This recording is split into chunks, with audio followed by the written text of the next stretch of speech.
here at CannaFest in Eureka at Halverson Park, and we're going to speak with Natalynne DeLapp. Hi, so tell us what's cooking with the politics. Awesome. So my name's Natalynne. I'm with Humboldt County Growers Alliance, and today over this last weekend, we've really been working to urge customers and people and everybody that's coming here to send a letter to Governor Newsom asking him to sign AB 1111 into law. And so you might ask, what is AB 1111? Well, it would allow farmers to do direct-to-consumer sales at events just like this at CannaFest themselves. So they wouldn't have to work with a retailer, they would be able to do those sales themselves. And this is really a historic opportunity. We all know we need direct-to-consumer, and this is the first step that is breaking barriers to give this privilege to farmers, which they so need. Okay, couple of questions. How does this benefit the consumer? Well, so for consumers, there's so many choices, there's so many selections, there's so much beautiful ganja here.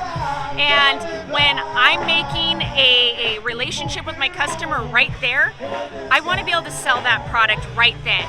I don't want them to have to go down maybe not that far, it might only be 10 booths down, but maybe that customer caught something else caught their eye. And I lose that sale between the customer coming to my table and by the time they make it over to the retailer. And so for the for the customer, a lot of them that we've been talking to them, they're like, I would love to be able to put my cash right now in this farmer's pocket. So then does it kind of eliminate a middleman? There are still a requirement for distribution, whether that is a full distribution license or if this is signed into law, if there is self-distro transport allowed. We don't know yet because the regulations haven't been written. I mean, frankly, we don't know if Newsom's going to sign this into law. Right. So we have until the 30th of September for him to sign this into law. He has two options, yes or no. If he does nothing, it also becomes law. But right now we just need the governor to sign it into law, and then we'll work with the DCC to make the regulations. But yes, there is a middleman that you still will have to use distribution, but you become your own retailer. So it's still a regulated process? Unfortunately, yes, 100%. Gotcha. Yeah.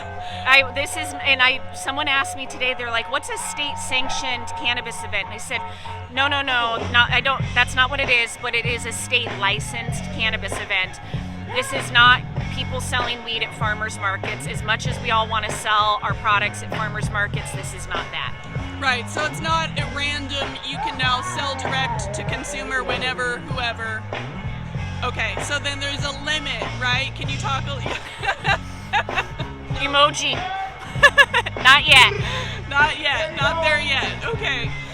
So what is the cap then? How does it work? If somebody's able to get that license, is it events only, permitted for that reason? Yeah, so someone has to get an event license. So like here with CannaFest, they have an event license with DCC, and they'll put on that event. But each person who gets their permit or license to sell at cannabis events will be limited to $175,000. In a couple years, that might be increased or removed, but that is the cap. So there's not like 32 days of sales allowed, it's $175,000 in sales.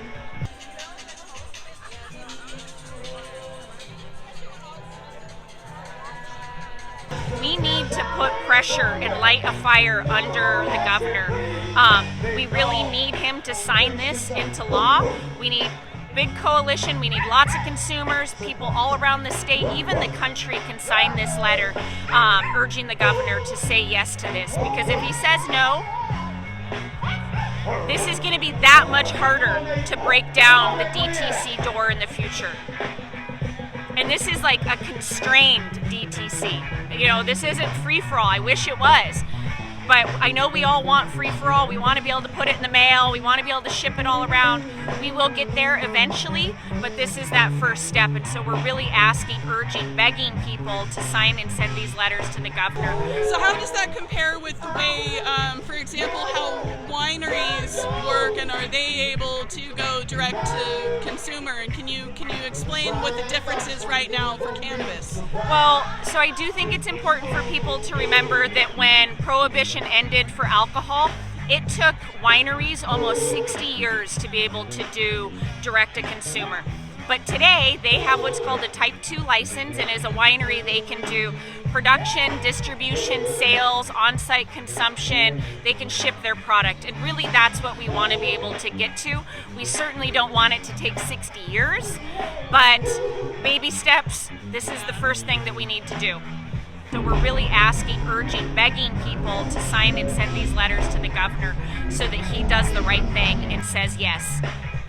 Thank you. Again, that's Natalynne DeLapp, the Humboldt County Growers Alliance. Awesome. Thank you. Thank you.